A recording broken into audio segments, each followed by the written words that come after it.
Herkese yeni bir videodan selamlar dostlar. Bugün Lima'ya birkaç saat uzaklıkta doğayla iç içe bir yer olan Kaskade Çayapı isimli şelaleye gidiyoruz. Burası kolay ulaşabilen bir nokta değil. Umarım buna da değer. Ancak burada iki tane daha şelale bulunuyor. Tabi oralara ulaşım var mı yok mu bilmiyorum. Eğer ulaşım bulabilirsem oraları da keşfetmeye gideriz. Eğer hazırsanız macera başlasın o zaman. Matukan'a şu beyaz otobüslerle gideceğiz. Fiyatı 6 soles. Burası da Çoçuka Parkı Eçeneke diye geçiyor. Buraya da Lima'dan her gün, her saniye, her saat otobüsler bulunuyor. Genelde en bilindik duraklar Lima'nın merkezi ve Santander Köprüsü var. Oralardan otobüslere binip gelebilirsiniz. Şu karşıda gözüküyor otobüsler hatta. Paradero Moyok isimli yerde indim. Şu karşıda terk edilmiş benzinlik istasyonu var. Burada da oto tamirci, bakkallar vesaire bulunuyor. Sizlere referans olur.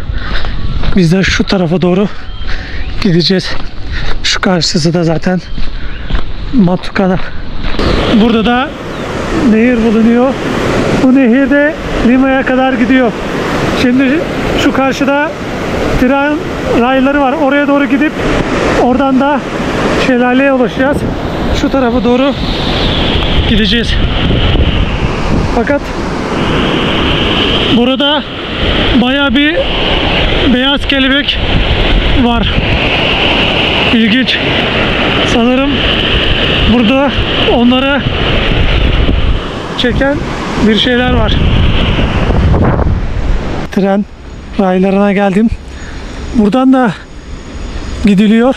Fakat ben tehlike yapmayıp köy içinden ilerleyip daha sonra tren raylarından gideceğim. O yüzden şöyle devam edelim. Buranın da ismi Huari Kuyunya diye geçiyor. Ufak bir köy. Burası da Huari Kunya'nın ana meydanı. Böyle devam edince karşınıza beyaz binada kilise çıkacak. Oradan aşağı inince sizi tren raylarına çıkarıyor. Neyse ki şansıma bir tren geçiyor. Tehlikeyi atlattık yani.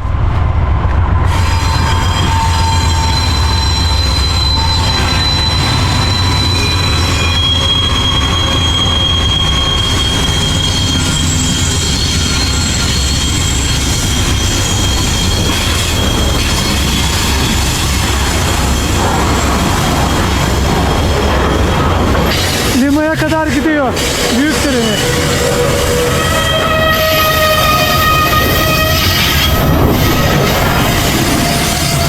Şu karşıda beyaz binadan merdivenler bulunuyordu. Oradan inip tren raylarına ulaştım. Zaten az ilerisi de Huari Kunya'nın ana meydanı. Şurada da yazıyor zaten Katarata Çayapı.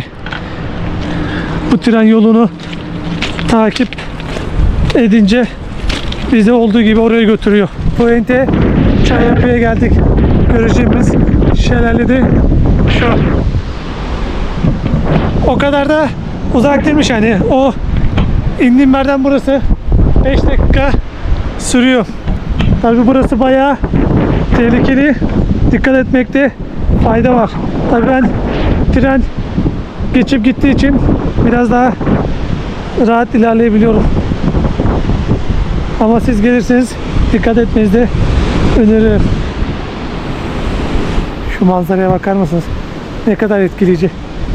Dediğim Katarata Çayapı bu. Bir de bunun arkasında da şelale bulunuyor.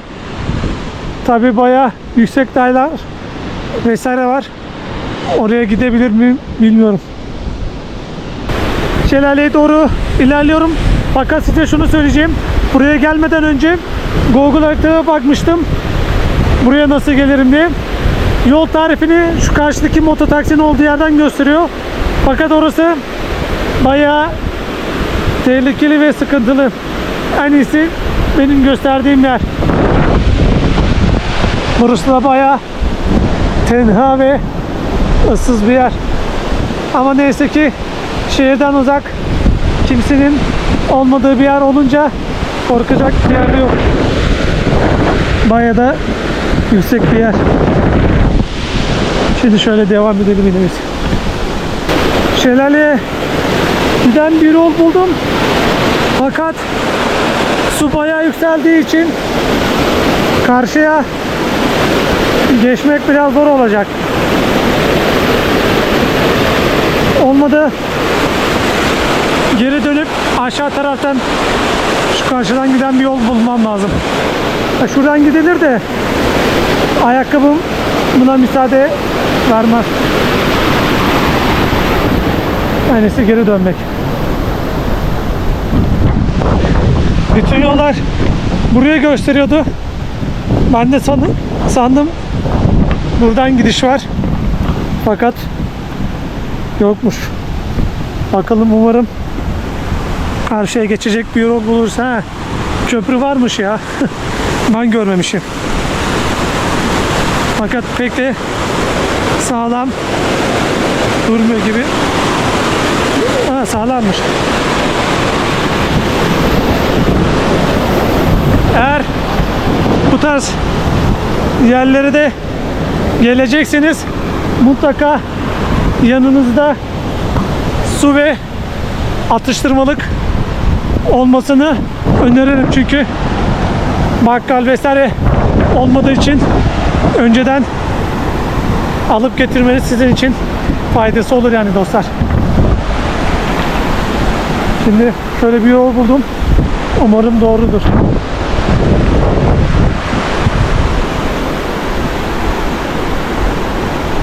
Aynen doğrumuş. Şimdi oldu.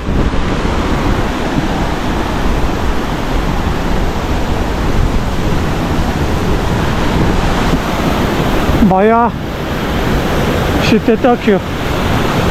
Biraz daha yakın ona gidince gösteririm yine.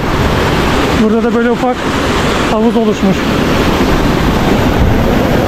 Wow. Bayağı su soğuk.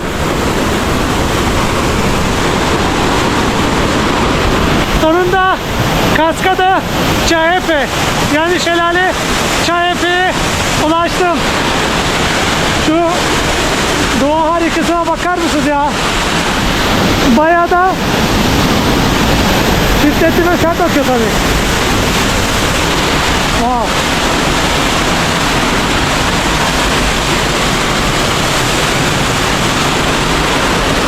Fakat bayağı iyi. Şöyle biraz ayağım kaymadan şuraya bakarsam bayağı soğuk. Öyle böyle değil. Wow.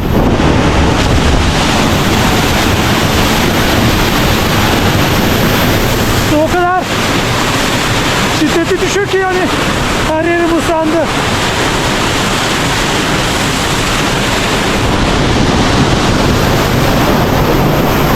Oh. Şu halimi görüyorsunuz. Su bir anda şiddetli düşüyor. Her yeri ıslatıyor. O bir diğer şelale olan Cascada de la Novia isimli bir yere gidiyorum. Fakat burada yaşayan birisiyle konuştum. Yürüme mesafesi 1 saat vesaire diyor. Yani bayağı dolanmaçlı vesaire yol dedi. Bilmiyorum. Umarım gidebilirim. Ulan köpek de beni korkuttu ya. Her neyse şu karşıdaki dağlardan dolanıp oraya ulaşmaya çalışacağım. Umarım da dediğim gibi ulaşırım. Yine bayağı bir zorluyor. Yolculuk bekliyor bizi. Ulan her yerde de köpek var ya.